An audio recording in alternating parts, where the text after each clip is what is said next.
Is this fucking thing on? Hello? Oh, hey, look at that. A little ticker. Yeah, we're going. I'm gonna skip the intro, because, you know, you guys didn't really want to see it anyway. What? No. What do you mean I look like I'm depressed and I've been on a bender and I could use some happy pills? Yeah, you're right. Yeah, it's called a mood disorder. I'll get over it. Polar. It should really be called bipolar seltzer, because that's how I've been feeling lately. Alright, fine. Just because you guys, you know, I don't want to let anybody down. Live from my mother's basement, it's Johnny Hooray. I'm gonna drink this. You can wait. This is good stuff, this cranberry lime. It doesn't stain your teeth like soda. There's no caramel color. It's just water with a little carbonation. Yeah. Today's video, I know everybody is going to be jumping on this topic, and, you know, when I saw the posts, I was very upset. Little Twitter war going on between Nash and Jericho right now. Everybody in this community will have seen it via Facebook or some other means, whether they get on the Twitter machine or not. Look, you know what they all said. I don't need to repeat it, but my contribution to the argument is going to be to take what Nash is saying and to look at it from a slightly different angle. In no way am I defending what he said about the vanilla midgets hugging and that Guerrero and Benoit winning the titles killed the wrestling business, because a little bit too much cough syrup there, guys. Off the rocker a little bit. You know, Eddie Guerrero and Chris Benoit are arguably some of the best in-ring technicians we've ever had the pleasure of seeing. And, you know, maybe they've had 2 bad matches in their whole career. You know, it's ridiculous. What I think he means, and he's expressing in the wrong way, you know, wrestling has become less popular lately. You know, and nothing is ever going to top how wrestling was popular during the Attitude Era. During the Attitude Era, it was even more popular than it was in the golden heydays, when you had all of the characters like the Hogans and the Andre the Giants and the Macho Mans, etc., etc., etc., ad nauseum. Sergeant Slaughter, Hexo, Jim Duggan, I could go on for a day. I will not. Dusty Rhodes, $1 Million Man, Ted DiBiase, Roddy Piper. Shut up! Okay, you get the point. There were 1,000 billion characters you can list off the top of your fucking head without... There's no effort. It's just, it's flawless. It flows. Even with the Attitude Era, you can name, you know, a bunch of different fucking competitors from there. I will save you the trouble because I could go on for days, probably. Holy shit. Just bear with me here, because I'm not trying to be sympathetic to what he said about Guerrero and about Benoit, because that's just not true. But what I think Nash is getting at, and what I think the main problem is with the wrestling now, is that back in the heyday, back even in the Attitude Era, these little guys, these light heavyweights, these cruiserweight people, they had their own divisions. They had their own, you know, titles set up for them. And if they made it out of there and they broke through to the mid-card, that was where they got to. And the focus with the heavyweight division was that it was a heavyweight division. Weight class was respected a lot more back then. And if you did have 1 or 2 guys break through to break the mold, like the Bret Harts or whatever, you know, or the Kurt Angles, that weren't the biggest guys, even the Rey Mysterios, at the time that it was done, before it got really cheesy and he became like the super underdog and all that shit, Rey Mysterio doesn't belong in a World Heavyweight Championship match. He's tiny. Anybody could pick him up and throw him across the ring. I could pick him up and throw him across the ring. I am 6'2.5", 6'3" on a good day when I'm not, you know, leaning over, feeling old. I'm like 240 some odd pounds on a, you know, day when I'm not feeling fat. I'm not, you know, whatever.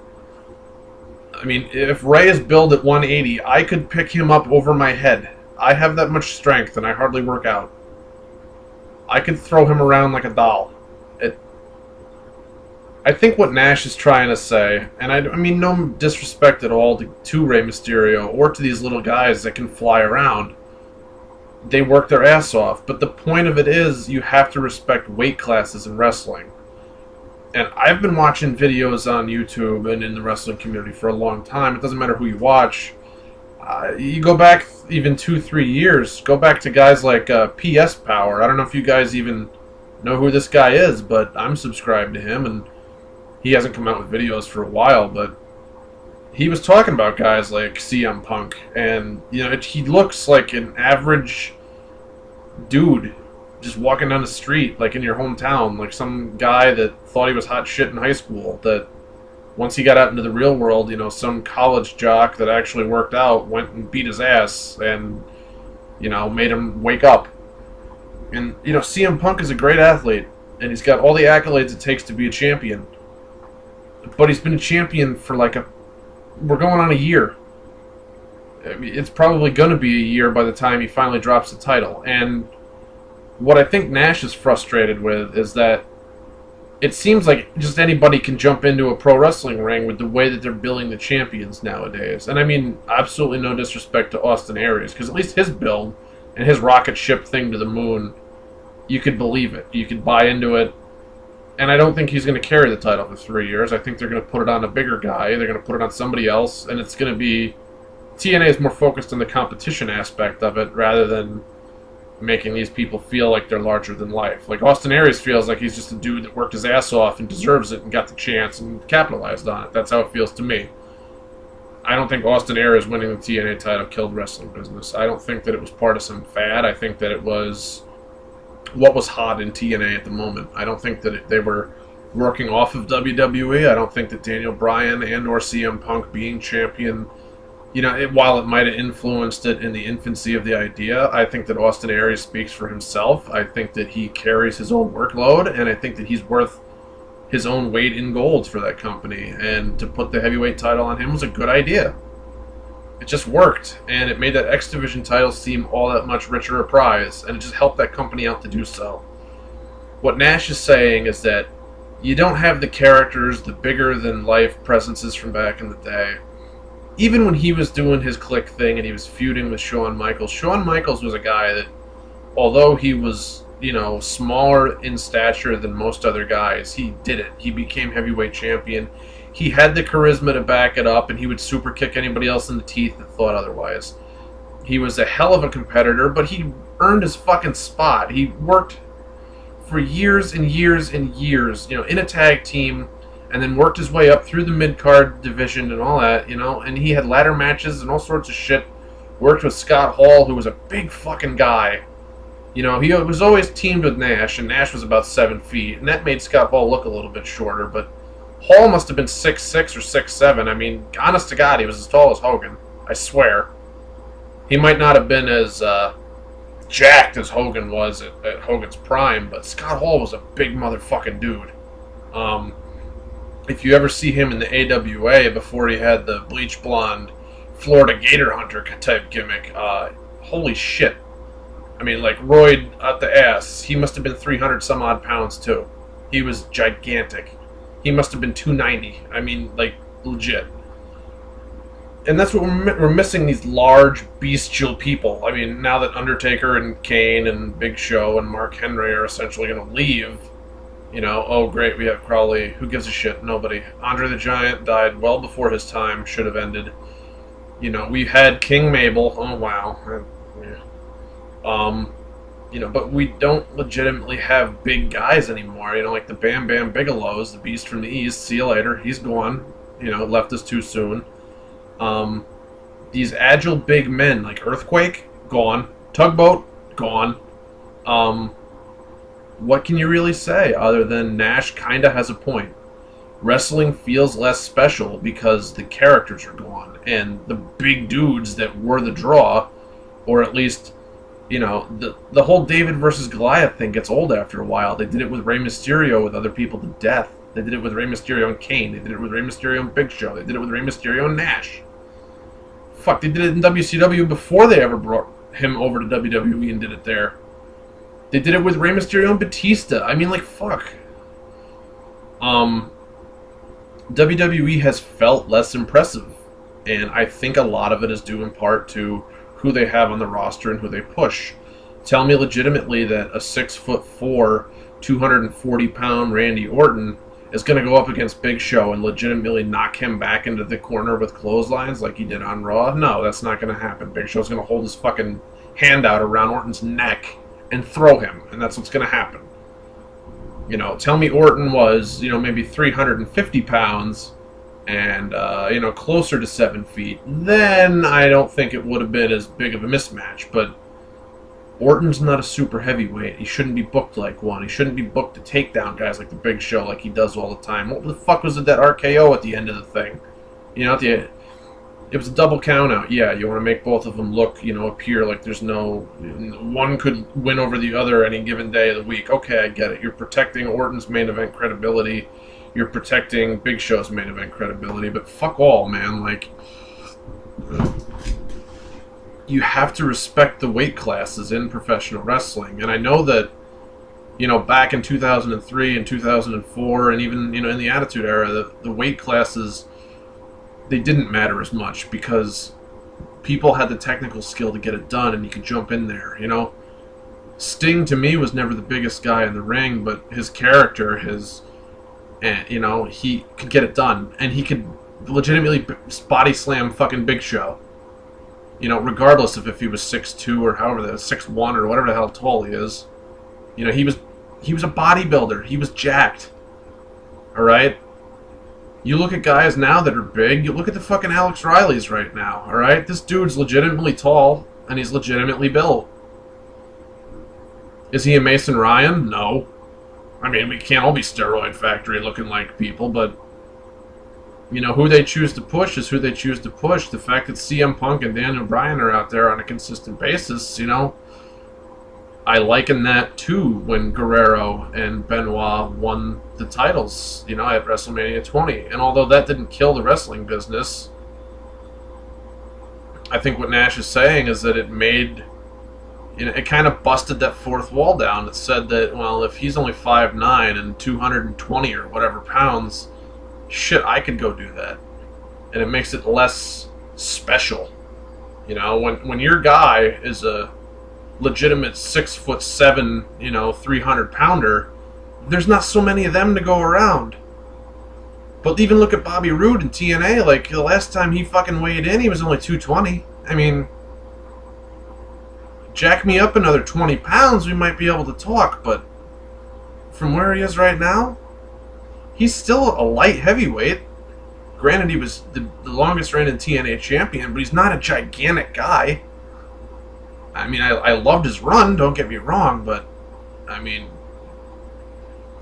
compared to a bigger, stronger, person that could run with that, like, if he was to go up against a guy like Undertaker in his prime, you would never pick Bobby Roode. I'm just throwing that out there. I mean, look at Bret Hart and his matches back in the day with Undertaker, and you're looking at him going, yeah, right. I mean, I know they booked him to win as the good guy and everything, but it wouldn't happen. Look what happened when they brought Yokozuna in back in the day. Talk about respecting the weight classes. Nobody could body slam him. Only Lex Luger, the fucking steroid jacked up factory, could do it. Only Hulk Hogan could do it because he had done it to Andre the Giant. They didn't just let anybody go out there and do it. I mean, Macho Man probably could have done it, but, they had Macho Man do the job. They had him, get thrown out of the Royal Rumble to him. They had him legitimately lose to Yokozuna. They had Bret Hart lose to Yokozuna. It's just what they did. It's how they set it up. A lot of the mystique, a lot of the suspense of disbelief in wrestling is gone. What killed professional wrestling is when Vince McMahon legitimately came out and broke kayfabe and said, no, this shit's fake. I don't want anybody to really try this at home and get hurt. We're going to go PG. This is definitely something that you can watch with your family, but keep in mind that it is scripted and blah, blah, blah. A lot of the deaths in wrestling have killed professional wrestling. Owen Hart, God rest his soul. Benoit and and Guerrero, for that matter. The ones that Nash was tweeting about to begin with. The fact that they're gone, now that we don't have them to watch after they became champion, and rose to that height, and nobody else could fill their shoes, well, now that they're gone, there's nobody to fill their shoes. Duh! It makes perfect sense to me. It shouldn't be this big mystery why wrestling is suffering right now. You've got the same fucking 4 or 5 faces in the main event all the time. Okay, and one of them is legitimately, I don't know, what is he, 5'9", 5'10", maybe? So he's 5 inches shorter than I am. And let's say he weighs in at 218 on a good day. Well, he gives up 30 or 40 pounds almost to an average guy of my size. And I'm not trying to say that I'm jacked. I'm trying to say that I'm a bit overweight. I mean, even still, he's going to pick me up and do a move on me? No. He looks like that one guy at the gym that's trying too hard and everybody else would go in the corner and laugh at. And I mean, it sucks to say that because I'm a CM Punk fan, but, you know, like, he's not my guy that I go to, you know what I mean? Like, shit. I don't know what to tell everybody. To a point, Nash is sort of right. And, I get what Jericho's doing, defending Eddie and defending Guerrero and defending Punk and defending Bryan. You know, and I get that Nash really didn't draw, ever. You know, and I respect Jericho for that, I really do, because Jericho's one of my top 10 of all time. However, I think that the bigger point that's being missed is now it's turned into this, like, blood feud of fucking words on Twitter and hate, instead of looking at the larger issue of, well, why isn't wrestling, you know, as popular as it once was? It's because you tune into UFC, and Scrappy Doo and little other guy are in a weight class down here, and the main event has bigger guys up here. And that's how a fucking card should be booked. It's that way in boxing, it's that way in other martial arts, it's that way in UFC, it should be that way technically in WWE. I get that professional wrestling allows you to suspend your disbelief for a little bit. I get that Austin Aries can walk around TNA with that strap for a while, but eventually it's got to go back on a big guy. It's got to feel right. You know? When Sheamus won the World Heavyweight title at WrestleMania from Daniel Bryan, I went, finally, they put it on a guy that legitimately looks like he should hold the fucking title. That was just me. Alright? There's a lot of people that hate Sheamus now because he's booked like a fucking, you know, like a Randy Orton, like a Super Cena, and that's a totally different problem. But Sheamus is a big guy. He's what WWE likes. That's why he's in the Breakfast Club right now. You know, when you see a Randy Orton go up against a Mark Henry, you know, you didn't, I mean, your brain told you Mark Henry should wipe the floor with this guy. And when he dropped the title to Mark Henry, you went, oh, wow, hey, I didn't see that one coming, because Orton had been booked like such a fucking monster, even though he was only 240 pounds. It's like, wow, okay. Shit. I could go to WWE right now, as tall as I am and what I weigh. I might not be, like, ripped to shit. Maybe I'll do a few weights. Maybe I'll take a few steroids before I get there, and then have them out of my system by the time they do the drug test. I could be the next mini Batista. Okay? I obviously had the facial hair growing in, and I can, big bad heel. Alright. I'd have a 6-month run. I'm not saying I'd be the Brock Lesnar, who was legitimately a big, agile motherfucker that could get shit done. But the point is, you know, I could go beat up on CM Punk and Daniel Bryan. They might put me in some kind of submission hold and tear my shoulder out, yeah, but if I got my hands around their fucking neck, they'd be done. That's the end of the story right there, and I think that's what Nash is kind of trying to say. Like, it's not believable, and that's why fans kind of went, I'll go look at something else. Something more exciting. I mean, you know, you look at the PG thing, and sure, you know, I think that WWF was PG back in the day, with the Hulk Hogan all over the fucking place and whatnot, but it feels like it's cheesed down now, just because, you know, I'm 28 years old, I'm not 6 anymore, and I can't do it, you know? And plus, they don't even have the characters to buy into. Am I supposed to buy a fucking Cobra thing on my arm and a Cena shirt and a fucking Zack Ryder headband and be all gung-ho about it? No! So anyway, not defending Nash, obviously, because what he said was really jerky. And you don't need that. Yeah, that's pretty crappy when you're calling out two guys that are dead and can't, pretty much defend themselves. But I think that their actions and their legacy defend themselves more than Nash ever could. Half of those guys, if you took one half of Eddie Guerrero, it would measure up way more than Kevin Nash's career ever has. That's for damn sure. Nash, a guy that only got where he was due to political fucking shit and who he knew. Wow. But I think that the point of the whole thing, that you have to look at, peel back the layers of the onion a little bit, like in Shrek, ogres are like onions, they have layers. Well, so does his argument, I think that even a guy like Jericho, who's defending these little guys, yes, that needs to happen. Defend the little guys, because they're what's making wrestling happen right now, and there's plenty of talented little guys, and they deserve to have their place in wrestling. And Jericho is one of the all-time greats and drew more money than Nash ever has and ever will. But, at some point, you got to have a big name and a big guy and something to make the world heavyweight title believable. You can't just have John Morrison versus, Rey Mysterio every fucking match. That's just my thoughts. Obviously, this video went a little longer than I anticipated, but I had a lot to say. So, I did this as a response to the discussion that was out there. I hope a lot of other people follow suit. Post your comments, please. Let me know what you think. Let me know if you kind of agree with me a little bit. Let me know if I'm way off base and I should change my mentality.